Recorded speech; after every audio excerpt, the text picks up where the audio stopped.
کو جب نمرود نے آگ میں ڈالنا چاہا تو بہت بڑی آگ جلائی گئی. اب اتنی بڑی آگ میں ڈالنا بھی مشکل تھا تو شیطان نے انہیں آ کر کہا منجنیق بنائی جائے اور منجنیق کے ذریعے سے ان کو اس کے اندر پھینکا جائے. تو انہوں نے منجنیق بنا لی اور اس میں ڈالنے لگے تو آسمان سے اللہ کے فرشتے اتر آئے کہ اللہ کا خلیل اس طرح آگ میں جلا دیا جائے گا، یہ کیسے ہو سکتا ہے؟ تو فرشتے آئے، ایک طرف رسے وہ پکڑ رہے ہیں، حضرت ابراہیم علیہ السلام کو منجنیق کے ذریعے سے پھینکنے کے لیے رسے کھینچ رہے ہیں اور دوسری طرف سے رسے فرشتے کھینچ رہے ہیں. اب انسانوں کی کیا طاقت ہے کہ وہ فرشتوں کی طاقت کے مقابلے میں کھڑے ہو سکے؟ بڑا زور لگایا، منجنیق ہل نہیں رہی، ابراہیم علیہ السلام آگ میں جا نہیں رہے. تو وہ شیطان جس نے منجنیق کے ذریعے حضرت ابراہیم علیہ السلام کو آگ میں پھینکنے کا آ کر مشورہ دیا تھا، وہ دوبارہ انسانی شکل میں آیا اور لوگوں کو آ کر کہنے لگا کہ یہاں کچھ عورتیں لاؤ اور عورتیں لا کر یہاں بے پردہ کھڑی کر دو. عورتیں لا کر بے پردہ کھڑی کی گئی تو رحمت کے فرشتے عورتوں سے حیا کرتے ہوئے رسیاں چھوڑ کر پیچھے ہو گئے اور انہوں نے رسیاں کھینچی تو ابراہیم علیہ السلام جا کر منجنیق کے ذریعے اس آگ میں جا گرے. تو اس واقعے سے آپ اندازہ کریں کہ جہاں بے پردگی ہوتی ہے وہاں رحمت کے فرشتے نہیں آتے. اب مرد بھی رو رہا ہے، عورتیں بھی رو رہی ہیں، گھر میں بڑی پریشانیاں ہیں، گھر میں بڑی بیماریاں ہیں، گھر میں بڑے دکھ ہیں. ہاں، یہ دکھ اس لیے ہیں کہ گھروں میں رحمت کے فرشتوں کے آنے کے دروازے ہم نے بند کر لیے ہیں. اس لیے میرے محترم بھائیوں، اپنے گھروں میں ہمیں پردے کو رواج دینا ہے تاکہ مسلمان اللہ کی رحمتوں کے مستحق بن سکیں. سیدہ عائشہ صدیقہ رضی اللہ عنہا اور سیدہ فاطمہ رضی اللہ عنہا کے نام لینے والے اور ان کی نام لینے والی مسلمان مائیں بہنیں آج بے پرد ہو کر بازاروں میں پھر رہی ہیں. مشہور حدیث ہے، ہم بھی آپ کو جمعے میں سناتے رہتے ہیں کہ آپ صلی اللہ علیہ وسلم نے فرمایا من جر ثوبہ خیلا لم ینظر اللہ الیہ، کہ جو آدمی تکبر کی وجہ سے اپنا کپڑا ٹخنے سے نیچے لٹکاتا ہے اللہ اس کو رحمت کی نظر سے نہیں دیکھتا. یہ حدیث آپ نے سینکڑوں مرتبہ سنی، ہم نے بھی سنی، پڑھی پڑھائی، لیکن یہ حدیث حضرت ام سلمہ نے بھی سنی.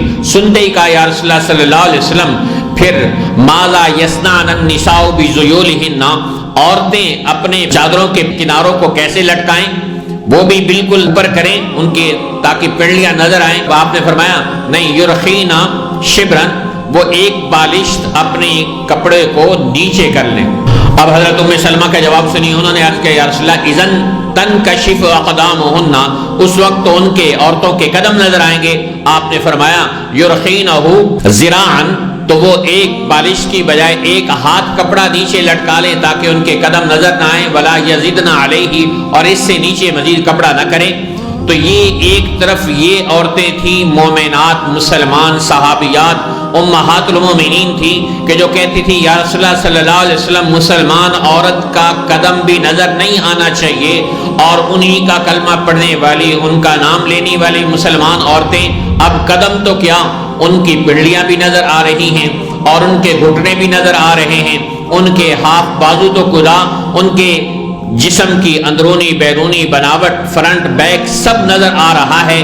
اس کو رسول اللہ صلی اللہ علیہ وسلم نے فرمایا تھا قیامت کی نشانیوں میں سے ایک نشانی یہ ہے ربا کاسیات عاریات، کہ قیامت کے قریب کچھ عورتیں اس طرح کا لباس پہنے گی کہ لباس پہننے کے باوجود وہ ننگی ہوں گی اور اللہ ان کی طرف رحمت کی نظر سے دیکھنا بھی گوارا نہیں کرے گا.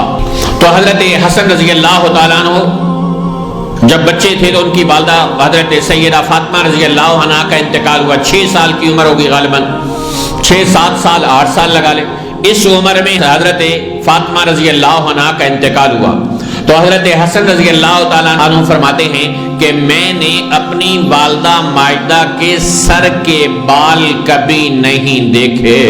مائیں اپنی اولاد سے اس درجے پردہ کرتی تھی. سیدہ فاطمہ رضی اللہ عنہ نے حضرت علی رضی اللہ عنہ کو وصیت کی کہ اگر میں مر جاؤں تو میرا جنازہ رات کو اٹھانا تاکہ میری جنازے کی چارپائی پر بھی غیر مردوں کی نظر نہ پڑے. یہ حیا ہے مسلمان عورت کا. اور اسی طرح پھر ان کے قریب حضرت سیدنا صدیق اکبر رضی اللہ تعالیٰ عنہ کی زوجہ محترمہ تھی. وفات کے وقت میں انہوں نے بتایا کہ جی اگر آپ کی چارپائی پر پردہ رکھ دیا جائے اور چاروں پایوں کے ساتھ ایک لکڑی لٹکا دی جائے اور اس لکڑی کے اوپر نیچے تک چادر لگا دی جائے تو اس سے پتہ ہی نہیں چلے گا کہ مرد کی میت جا رہی ہے یا عورت کی.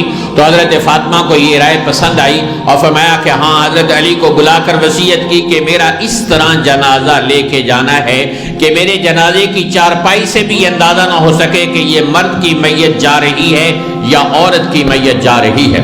چنانچہ اس حیا اور پردے کے اہتمام کی وجہ سے اللہ قیامت کے دن بھی یہ اعزاز عطا فرمائے گا کہ جب سیدہ فاطمہ رضی اللہ عنہا پل صراط سے گزرنے لگیں گی تو حکم ہوگا، اے لوگو اپنی نگاہیں جھکا لو، پل صراط سے فاطمہ بنت محمد گزر رہی ہیں. تو فاطمہ کا نام لینے والی مسلمان عورتیں آج بالکل پردے سے آزاد ہو گئی. تو جب مائیں فاطمہ ہوتی ہیں تو بیٹے اللہ حسن اور حسین جیسے پیدا کرتا ہے. اور آج ہمارے اندر، ہماری ماؤں میں، بہنوں میں، عورتوں میں وہ حیا نہ رہی تو ہمارے اندر محمد بن قاسم کہاں سے پیدا ہوں؟ ہمارے اندر صلاح الدین ایوبی اور سلطان محمود غزنوی اور طارق بن زیاد جیسے جرنیل کہاں سے پیدا ہوں؟ جب ماؤں میں حیا نہ رہی تو خواجہ بختیار الدین کاکی رحمت اللہ علیہ جیسے اولیاء اللہ کیسے پیدا ہو سکتے ہیں؟ لہذا ہر مسلمان خود بھی اس کا اہتمام کرے، اپنے گھر میں پردہ کروانے والا بنے. حدیث میں آتا ہے کہ جو مرد دیکھے کہ اس کی عورت اس کے سامنے بن سور کر خوشبو لگا کر باہر جا رہی ہے اور اس پر وہ خاموش رہے کہ پتہ چلے جی ماڈرن آدمی ہے، ماڈرن فیملی ہے، مالدار لوگ ہیں یہ، اس لیے پردے سے آزاد ہو کر اور ہاف بازو پہن کر اور باریک لباس پہن کر جا رہی ہیں کہ ماڈرن فیملی ہے، مالدار فیملی ہے. تو حدیث سنیے، جس مرد کے سامنے اس کی عورت بن سور کر خوشبو لگا کر گھر سے باہر نکلے تو ایک ایک قدم اٹھانے پر اللہ اس خامن کے لیے جہنم میں ایک آگ کا گھر تیار کرتا چلا جاتا ہے. اور مشہور بات ہے، آپ نے تبلیغ والوں سے سنی ہوگی کہ ایک عورت 4 آدمیوں کو جہنم میں لے جانے کا ذریعہ بنے گی، باپ کو، خامن کو، بھائی کو اور بیٹے کو. یہ بیٹا جو 40,000 کا موبائل لینے کے لیے ماں پر اصرار کرتا ہے اور ماں اس کا کہنا مانتی ہے اور گھر میں طوفان برپا کر دیتی ہے اور گھر میں باپ کے ناک میں دم کرتی ہے، یہ بیٹا ماں کے ناک میں دم کر دیتا ہے کہ مجھے موبائل چاہیے ورنہ میں یہ کر دوں گا، وہ کر دوں گا. یہ بیٹا ماں کے پردے کے لیے اصرار کیوں نہیں کرتا؟ وہ خامن جو رشتہ داروں کے ساتھ لڑائی ہو وہاں تو اپنی عورت کو پوری زندگی نہیں جانے دیتا، اور بعض ظالم اپنے ماں باپ کے پاس بھی عورت کو نہیں جانے دیتے. اس کا ظلم یا اس کا حکم، اس کی حکومت اس وقت کہاں چلی جاتی ہے جب اس کی عورت خود پردہ نہیں کرتی. تو میرے محترم بھائیوں، اللہ نے قرآن پاک پردے میں رکھا، اپنا گھر خانہ کعبہ پردے میں رکھا. تو جو قیمتی چیز ہوتی ہے اسے پردے میں رکھا جاتا ہے. ہم سونا لاکرز میں بند کر کے رکھتے ہیں اور گھر میں محفوظ کر کے رکھتے ہیں. تو مسلمان عورت تو سونے سے بھی زیادہ قیمتی چیز ہے. حدیث میں آتا ہے دنیا کلھا متاع، ساری دنیا اللہ کے نزدیک بے قدر و قیمت ہے. وَخَيْرُ مَتَاعِ الدُّنْيَا الْمَرْأَةُ الصَّالِحَةُ، اس کا سب سے قیمتی سامان نیک عورت ہے. تو نیک عورت تو سونے سے بھی زیادہ سنبھال کر رکھنے کی چیز ہے. اللہ تعالیٰ کی ذات سے دعا ہے کہ اللہ ہمیں اپنے گھروں میں پردہ جاری کروانے کی توفیق عطا فرمائے اور ہماری ماں بہنوں کو پردے کا حکم زندہ کرنے کی توفیق عطا فرمائے. وآخر دعوانا ان الحمد للہ رب العالمین.